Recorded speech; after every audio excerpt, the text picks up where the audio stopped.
Hello, my name is Todd Toporski. I'm a senior analog field applications engineer for Texas Instruments. Today we're going to discuss how to properly terminate an unused op-amp.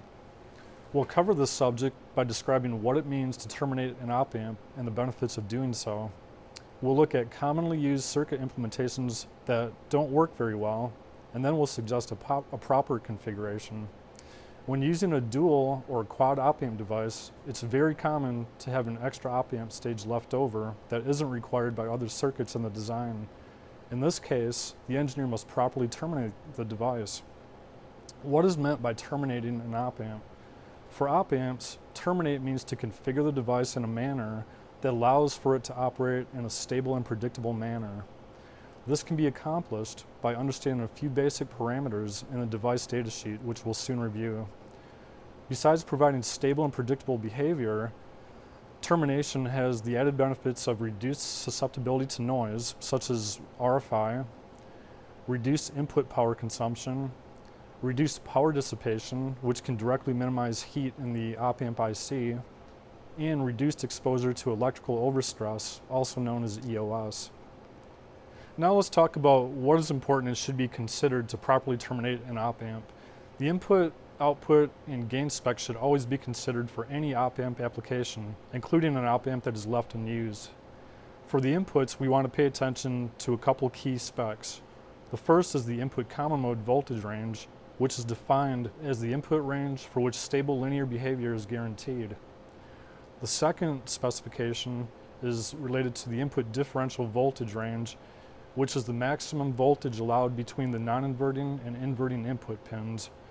If we exceed this range on an op-amp, we can overstress the input stage, which can lead to an EOS failure. Now let's look at an example of input specs for a particular op-amp. In this example, we look at the datasheet for an OPA 2227, which is a dual high precision low noise op-amp. Within the first few pages of the datasheet, we should be able to find the key specifications for the input. In the upper right-hand corner of this slide, we see the absolute max ratings, and it specifies the signal input terminals, both voltage and current. What we're interested in here is the max input voltage range that is shown in the red box, and what that denotes is the max input voltage range for either input. Note that it's not actually the differential input voltage range. Sometimes the differential input range is spec'd in the datasheet, and sometimes it's not, and in this case it is not. And then as we go down to the bottom of the slide, under the recommended operating conditions, we have the parameter for input voltage range defined here, and as we can see, it is defined as the V minus supply rail plus 2 volts up to the V plus supply rail minus 2 volts. So what that means is that the guaranteed input range for this device should fall 2 volts above the negative supply rail and 2 volts below the positive supply rail. Getting back to what needs to be considered for terminating the op-amp, after identifying the key specs for the inputs, we want to look at the output stage. What we need to remember is that the output stage can saturate or rail out when it's driven near either supply rail. A saturated op-amp consumes more current and dissipates more power than one that's not saturated, so we need to limit the output swing as much as possible. The final thing to consider is the gain. Op-amps have very large open loop gain, so we certainly need to look at closing the loop. Negative feedback is recommended to achieve stable, predictable behavior. Since feedback typically sets the gain of an op-amp, we want to look at using a gain that's lower, which can help us prevent the output from saturating. Now let's look at some commonly used termination circuits. To look at our commonly used termination circuits, we're going to set up a test circuit on a breadboard that allows us to easily jumper the inputs and outputs to show these different use cases. The test circuit will use an OPA 2227 dual op-amp with one of the op-amps set up as a voltage follower, and then the second op-amp will be left unused, which basically will have the inputs and output disconnected. In this setup, we're going to take a look at the supply current going into the op amp device from the 12 volts using a current meter, and we'll also probe the output voltage level. So looking here on the bench, you can see we just have a simple breadboard setup.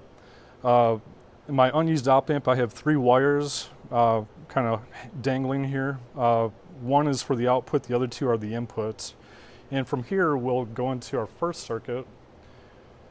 The first common implementation that we see customers use for terminating is the scenario where they take both inputs and connect them to ground while leaving the output floating. And so I'm going to set up the breadboard so that both of the inputs are connected to ground.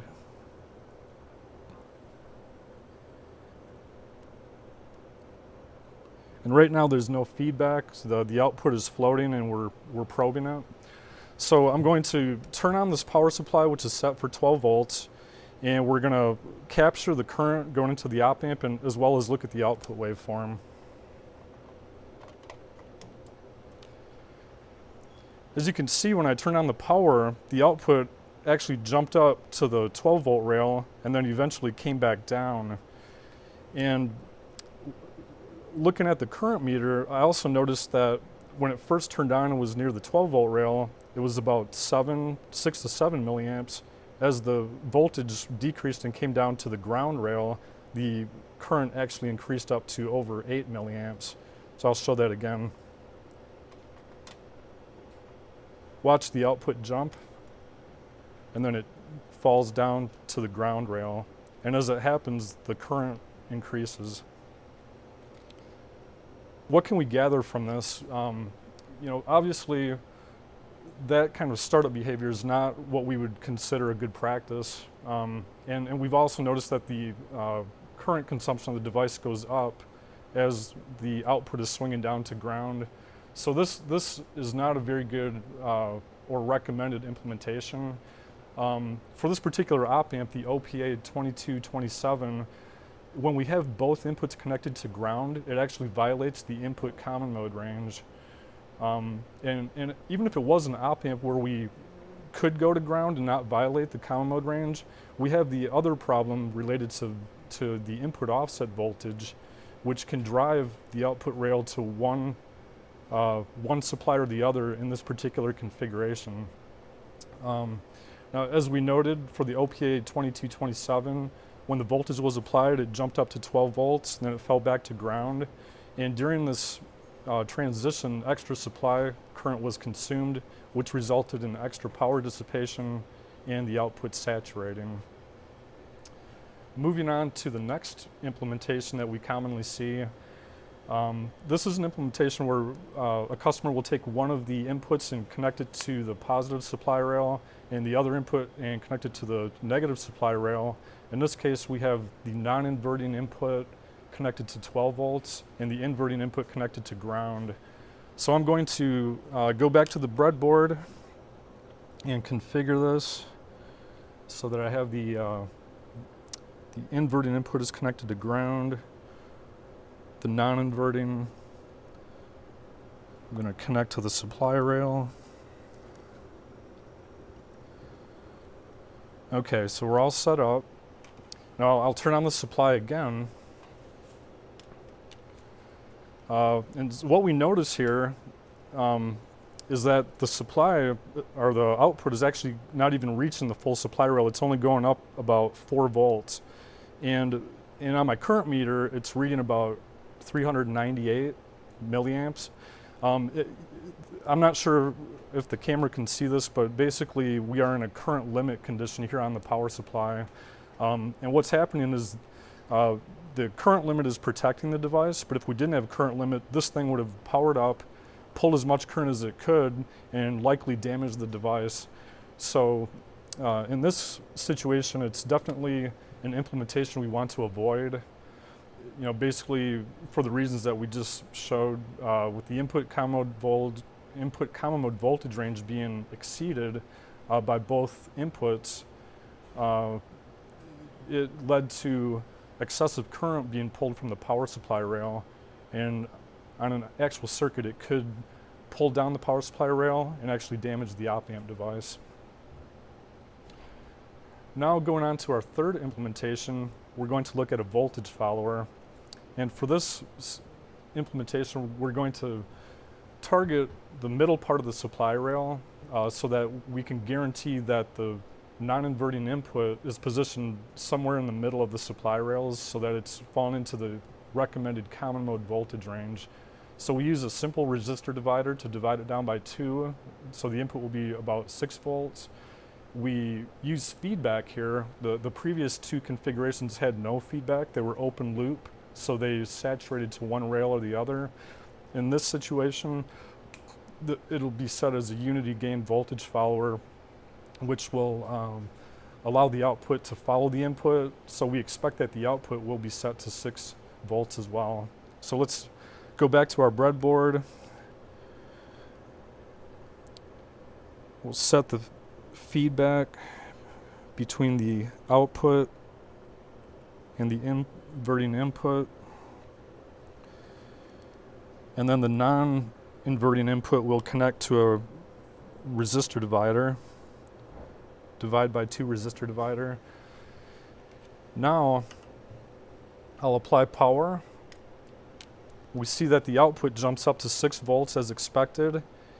And in this case, we're pulling 7 milliamps, which is much lower than what we were pulling in the other 2 conditions. So you can see the benefits of trying to set this up such that the outputs don't rail out and that it has feedback, which gives us much more stable behavior. So to summarize, in this particular implementation, the input meets the specs for the op amp. The device is stable and has low gain. The output voltage is not saturated. Power consumption and dissipation are minimized. So in summary, a properly terminated voltage feedback op amp can be implemented as a simple unity gain voltage follower. And on this slide, we show the implementation for both a single supply implementation as well as a split supply. And note on the split supply op amp that you can actually get rid of the input resistor divider and tie the non-inverting input directly to ground. I hope this video has been helpful in showing you how to properly terminate an op amp. For more information, please visit the following links. Thank you for watching.